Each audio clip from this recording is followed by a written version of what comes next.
Bonjour à toutes et à tous, je m'appelle Florentin, directeur des comptes stratégiques chez Agendize, et aujourd'hui je vais vous parler d'email marketing à notre source.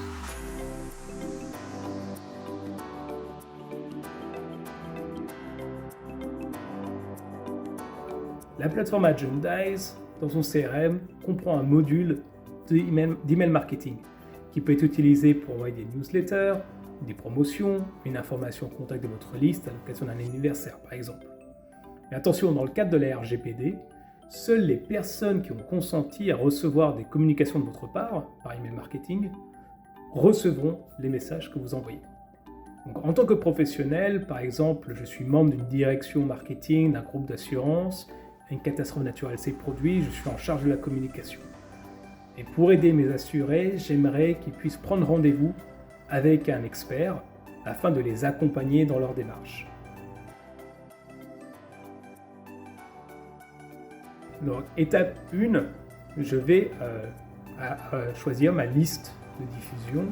Donc, pour ce faire, je peux par exemple aller sélectionner des personnes dans ma liste de contacts, par exemple par rapport à leur adresse, à leur code postal, ou bien encore grâce à des tags que j'ai créés. Par exemple, je vais aller contacter toutes les personnes qui ont un tag assurance habitation dans une zone géographique bien définie. Donc maintenant que j'ai ma liste de diffusion qui est prête, encore une fois, bien sûr, ces personnes ont consenti à recevoir des communications marketing de ma part, je vais choisir mon modèle de message. Donc je peux créer un modèle plus tôt, je peux également en importer un. Par exemple, je vais faire le design sur une plateforme tierce et puis je vais importer le code source dans ma plateforme. Ça me permet quoi? Ça me permet peut-être de gagner un peu de temps et puis de m'assurer que mes communications suivent la même charte graphique que mes communications en marketing précédentes, par exemple envoyées via un autre outil ou bien pour un autre produit ou service.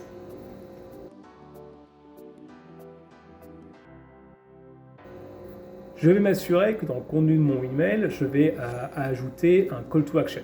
Un call to action, c'est quoi? C'est par exemple ces gros boutons qui vont vous dire « cliquez ici » pour bénéficier de 20% de remise.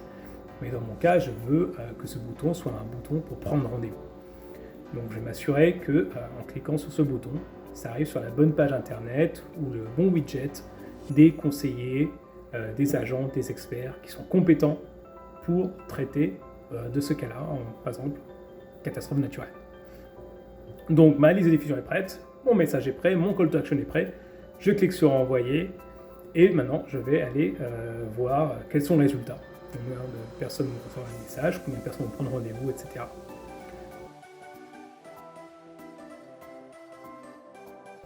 Donc, cas pratique, on va se mettre maintenant dans la peau de l'assuré. Donc, je reçois sur mon email une notification, j'ai un nouvel email de la part de mon assureur. Je clique, je lis le contenu, je me sens concerné, je clique sur le bouton, je prends rendez-vous. Je suis les étapes du widget, j'entre mes informations de contact, je les confirme, par exemple, je vais uploader une photo du sinistre et dire ce que j'ai déjà pris comme mesure afin de prendre mon rendez-vous. Je reçois alors un second email qui va me dire que mon rendez-vous est confirmé avec un expert. Et à la veille du rendez-vous, par exemple, sur la configuration qui est choisie par l'assureur, je recevrai un SMS de rappel. Voilà, très simple, comme ça, la boucle est bouclée. Ma communication a été envoyée aux bonnes personnes et ces personnes ont pris rendez-vous. C'est un succès. Pareil, si vous avez d'autres cas pratiques que vous aimeriez nous soumettre pour avis, n'hésitez pas, notre équipe est à votre disposition. Merci beaucoup.